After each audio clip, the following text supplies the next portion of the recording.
Good morning, all of you. Today, I would like to discuss with you about ancient technology and modern applications. Imports of ancient strategies for sustainable development in Sri Lanka. First of all, I would like to say this is actually an ongoing research, collaborative with different departments. So, for that results, I would like to explain about this topic. So, there are a number of hazards, hazards and environmental issues that we have faced in the world, not only Sri Lanka. In fact, we have to create different kind of solutions to solve these all problems. For that, the UN has already developed some 17 main strategies to control all that issues, especially the sustainable development. We call the sustainable development goals. So, spiritual, ecological, and people. We can categorize main three parts under these topics. In my study, actually, I would like to explain today not only for focus on one or two points, but uh, as a common strategies, I would like to discuss. Uh, in my study, the ancient engineers and technologists in Sri Lanka, we call our ancient ancestors, used different kind of methodology to development in ancient period. Especially in this study, I would like to categorize only four sections. First one is construction technology, irrigation work, landscape planning and management, and urban planning. These four steps are most important to create the development strategies as well as the policy makers. Especially this study utilized very effectively and protecting environmental sensitivity as well as using efficient mechanism and materials. Uh, the materials and mechanisms also the most important things we are going to if you are going to create any development practices as well as development strategies. So first of all, I would like to focus on my presentations on constructions technology. In our history, there are we can identify different kind of construction structures, especially the stupa or dagabas. First picture, you can see the world largest and tallest brick-built monument in the world. The second one is uh, the palace. It is related to the religious activity. The bottom part, you can see two different structures also. These structures are directly connected to the ruling process or administration process, not only the religious aspect. Any kind of aspect, the construction technology is most important because that is the part of the measuring of the development activities as well as the development strategies. So, mainly in Sri Lanka, we can identify two structures of the constructions. First one is square shapes and rounded shape. The square shape structure is also most important. Why? The structure also can develop any steps and also the any development activities. So you can see in this first picture the square shape structure. Actually, this is a plan. This plan related to the Lower Mahapa in Anuradhapur. Also, this structure goes back to Anuradhapur period. So second century AD, BC. So The later on, this structure also used to some development projects in Sri Lanka. For example, the Peradeniya University during the colonial period, Peradeniya University, this structure used to develop their administration building as well as later on some development construction activities in Colombo. The second one is rounded shape.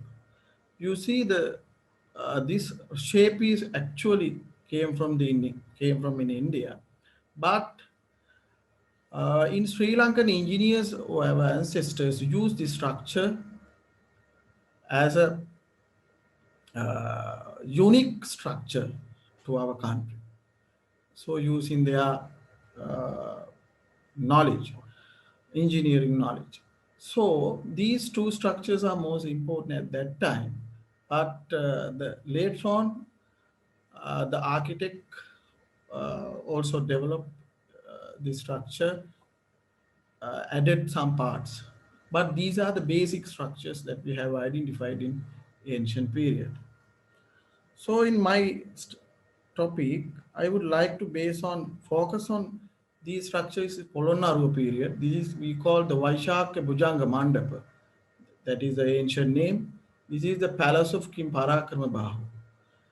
So if we consider about this structure, basically they use the different kind of materials, especially the rock in the basement, some rocks and construction of this building for bricks as well as some timber structures. So the most important thing is uh, if the recent past we have identified some lime mortar structure to from this area from this site. Then after analysis of that mortar structure, we have identified this structure was used to uh, develop steps and also uh, as a concrete you as a concrete for build this structure. So that is most important. But the thing is, it is completely different modern concrete and the colonial concrete. So I think it is also the more environmental sensitivity using if we compare with the other materials. The mechanical properties of some ancient and modern bricks. The bricks is the main material that we have identified uh, using for ancient structures, building ancient buildings. So if we compare with the Sadagiri in southern part, the Jetavana in Anuradhapura, the modern structures, modern bricks. So you can see younger model is 9%, 9.79 GPAs, but in Jetavana 4.5, but modern structure is 1.92. That is, but the Sandagiri and Jetavana bricks are more uh, higher or very harder than modern structure, modern bricks.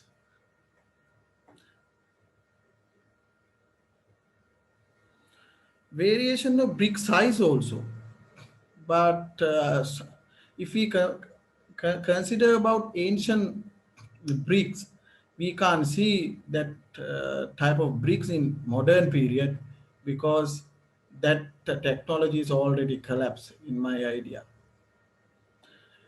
You can see very clearly in this table, length is so high, 17.92 in Mahasaya mean to Ruanvali Saya, and Sandagiri 17.414, but in modern bricks are 8.5. Also, their breadth and thickness also different.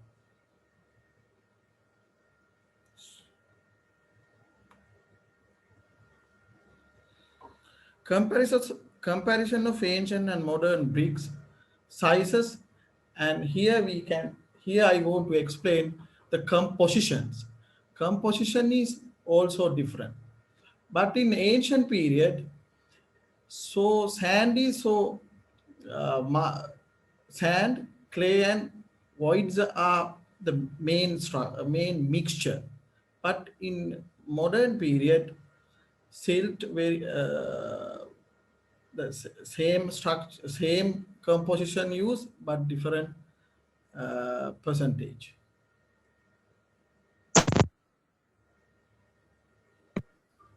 Irrigation. I would like to explain in irrigation works. Irrigation works in Sri Lanka. Also, it's a unique structure in Sri Lanka because the tank catch system uh, is most important structure that we have that we can identify in Sri Lanka, but it is endemic system. We can't see this structure in any country of the world without Sri Lanka. That is why this structure is most important. Irrigation structure or irrigation system, especially developed in dry zone of Sri Lanka, because the dry zone is more dry, during the dry period. They also want to use water to different uh, areas, especially the cultivation process.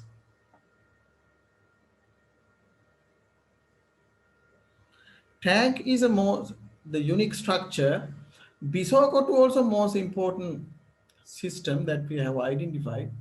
The water come from the mainly tank, and it is directly connected to the irrigation canal. So in between this structure, we call the Bisoko tour.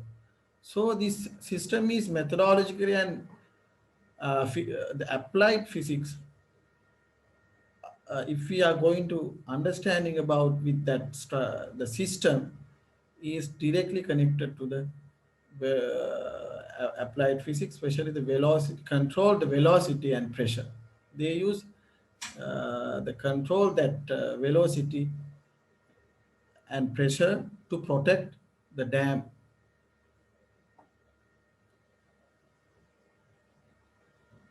Here you can see this system. This is the section drawing of this Bisoko to a structure. In the middle part, you can see the well, the we call Bisoko to a well. Other parts also the covering area with strong structures and silt and clay. This is the excavated well, Bisoko to a well. The most important thing is you can see only one hole. Uh, the water come from the tank to this well. The ancestors use only one hole, but if but the thing is they used to distribute two holes. Then in between, and also the most important thing is in between uh, Bisoko to a well and irrigation canal, they try to control three times the pressure of this water. Why? Because we have we have done one study in Urusitana from down south in Sri Lanka. We have identified 85% the soil erosion they try to control than modern structure. We compared with modern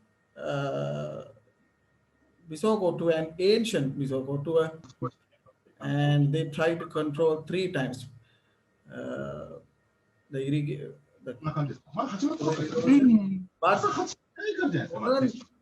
modern period, they use only one time to control the water.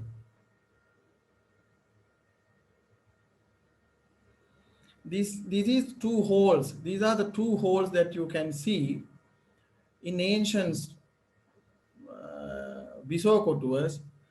They try to control the water and water pressure and also the velocity.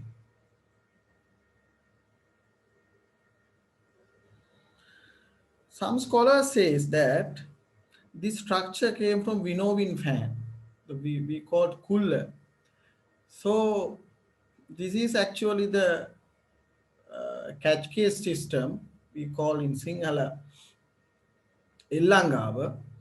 Dr. Panabokke, the eminent scholar who has done this research and the Panabokke who has identified this structure in first time in the country, then he told this structure came from the village, the indigenous knowledge to control the water as a sustainability. They try to use the water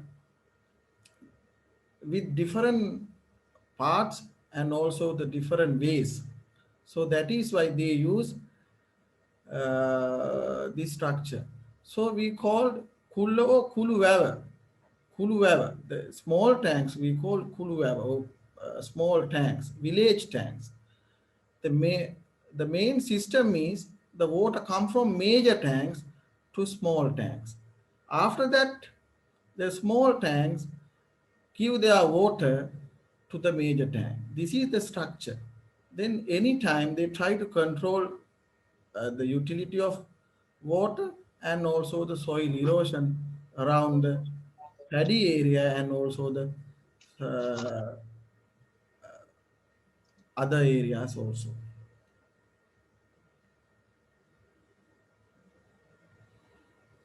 Not only that area, our ancestors tried to control the water management in monastic areas. We have done one research in Abegiri Monastery.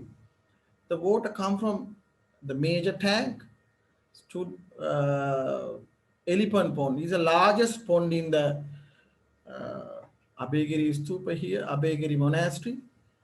From they used to underground water canal to that irrigation system. So after that, they use all water ponds, using all water ponds, and finally the water put into the last water tank we call Kuttampakula. Before our study, they never identified after what happened the water canal after the Kuttampakula. So we have done geophysical survey to identify the structure. So we have identified our ancestors used to underground water canal to that water canal in between Kuttampokun and Malwatuoya to control that water. So here you can see this is the underground water canal. We have identified this water. Finally, the important thing is they use the water from the major river tank or major artificial tank. Finally, water also put into the major river. They try to use they never try to control environmental natural environment without any damages. Landscape planning and management.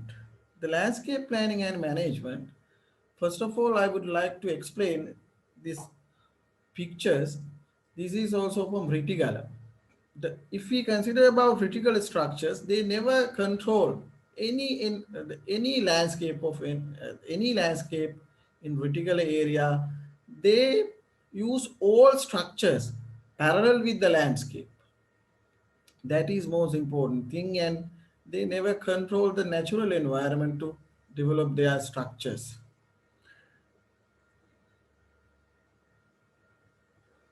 And also the sea area, another important thing.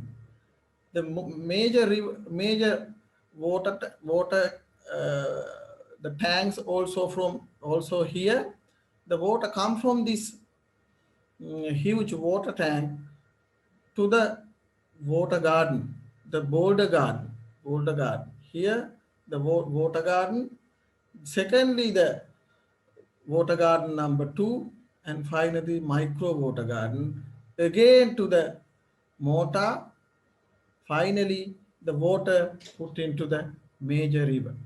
That is why they try to control very limited, very uh, they try to they never try to control that environment so damage than modern structures. The, another important research we have done in Anuradhapura area, how to develop the urban areas or education structure. The middle round you can see in the Chaitya, that is the most important place. The second round, Dhamma. Dhamma means education areas. Finally, Sangha. Sangha meaning residential areas. They try to develop this structure. The most important structure situated on the middle part. Secondly, the administration or the education part. Last one they used to residential area. Actually, if we consider about European uh, cities, this structure we very clearly identify this structure they have used to develop their cities. This structure also we can identify it in Indian um, education system. Some ancient universities also used this structure to develop their buildings.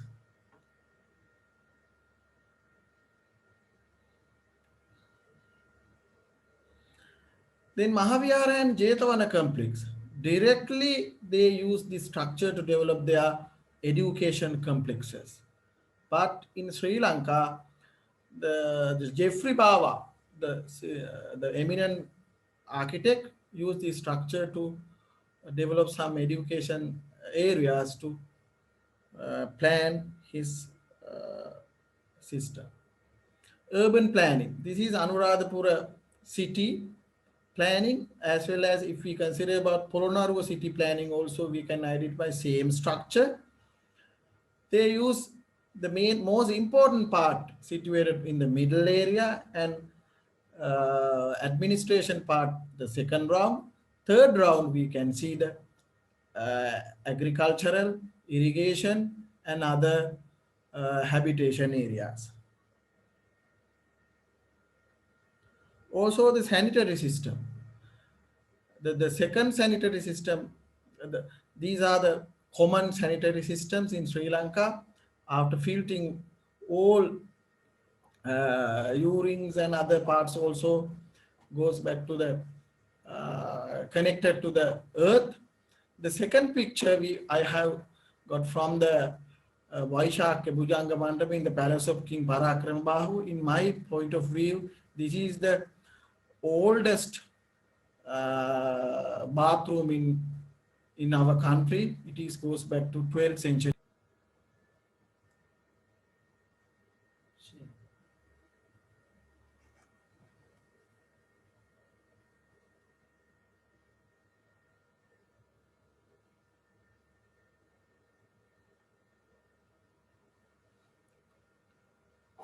The wastewater management, if we consider about the subject of wastewater management, very clearly we can identify different structures they have used to wastewater and also other sanitary systems.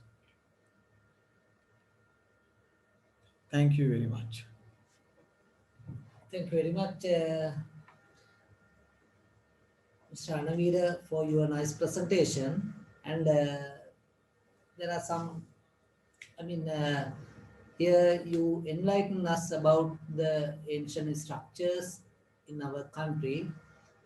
We have to proud about all these structures because 2,000 years ago they built these structures without. They maybe use some hidden techniques, but still we don't know the techniques and what they use here. But now we are having modern techniques, but still we are having some struggles too. When you construct buildings, after maybe 1 or 2 months, you can see some patches there, right? So then, but still those ancient monuments are still there. So Yes. there may be some hidden things. We know that personally. I know that that the slope of Yodala, Yeah. which was built by King Dhatu Sena, the slope is very gentle Yeah. to to supply water for a bigger area. And these we don't know about how they use this technique Yeah. in order to get the slope and also to maintain a uniform slope between the areas. Right, thank you very much. Then